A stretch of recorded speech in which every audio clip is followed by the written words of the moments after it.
Preston Stone era began at SMU, and I'm really excited about what this team could be in 2023. So when you're looking at week one, you don't want to overreact, obviously, but why not? Who cares? It's week one. We obviously know everything's wrong. I mean, Colorado beat TCU this week. Like, did anybody expect that outside of Colorado? No. I think that anybody that thought that was just guessing. They had nothing that proved it with everything that goes on. Why not overreact? We're already overreacting to everything. And I think the SMU fits into that category too. And maybe there is some foundation to that to build upon. Rhett Lashley has done a phenomenal job of building offenses everywhere he goes, and Preston Stone is the newest beneficiary of his system. 248 yards and 3 touchdowns just to get things started. The offense was very balanced, that with 248 yards passing, 209 yards rushing. They didn't really need a ton to put away Louisiana Tech. But again, we knew that this offense would be good. We knew that they could score every single year, though, for SMU. It comes down to what does the defense do? And today we got a little bit of an answer. We saw them take a step forward. We saw them contribute. They held Louisiana Tech to 28 yards rushing. They also had a pick six. That is something that you need to see from SMU more frequently. Now, they're not going to hold every team to 28 yards rushing. I doubt they'll ever do that again unless they faced a really, really bad team.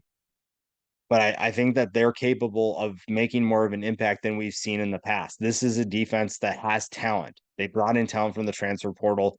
They have talent returning. So they have the ability to do it. It's just a matter of actually doing it. And we saw that against the Louisiana Tech team that struggled with FIU last week. And now they faced a much better SMU team this week. And we saw the results. I mean, the yardage itself was the biggest discrepancy, 457 to 269.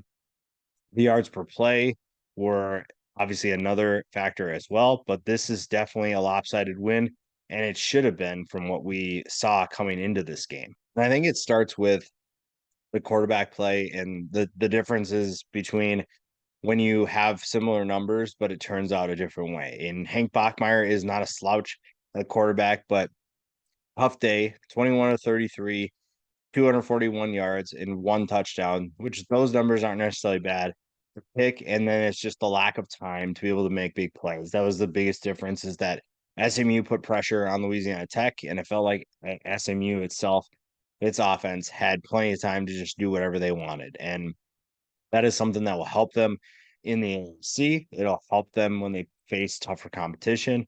But putting away teams that you're better than is also something that you need to do. And thanks to Preston Stone, who really didn't have to use his legs at all either, that's something that is huge. If you're able to just throw the ball, let your playmakers do the job, that's going to be something that will get you pretty far. And that's really what they did.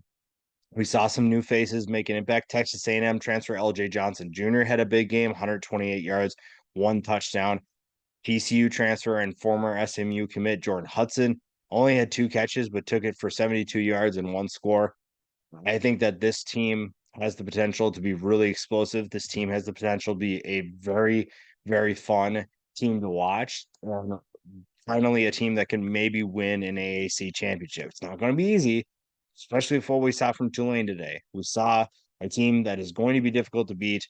SMU is one of those teams that's gunning for them, and you have to find a ways to play consistently. If you can keep building and stacking wins and good performances, because we've seen SMU score a lot of points in the past, but struggle defensively.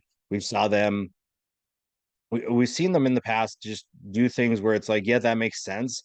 But then the other side of it, the negative side of it also makes sense. Oh yeah, they're really good at scoring points. Oh yeah, they're gonna give up a lot of points themselves. They're not gonna get a ton of turnovers. They're not gonna get extra possessions. They're just gonna try to outscore that team. And it feels like maybe this year could be different if they're able to get that defense to step up, because this offense is going to score points. They will put up points at a blistering pace. It's just a matter if their defense can do its part or not. And if they can, AAC championship is a very realistic goal. And this will be one of the best offenses in college football. But if the defense can't do its part, then you're going to look at finishing anywhere between 7-5, 9-3, and wonder, what do we need to do? Once again, what do we need to do that's different, that's going to get us to that next level? And maybe that's this year, maybe it's not. But for now, you started 1-0. You have things going on the right track. And from here, you build upon the mistakes you made and find ways to add onto what this positive result is. And finding a way to do that with Preston Stone and make him a better quarterback, make this team better, is what will get them to that next level.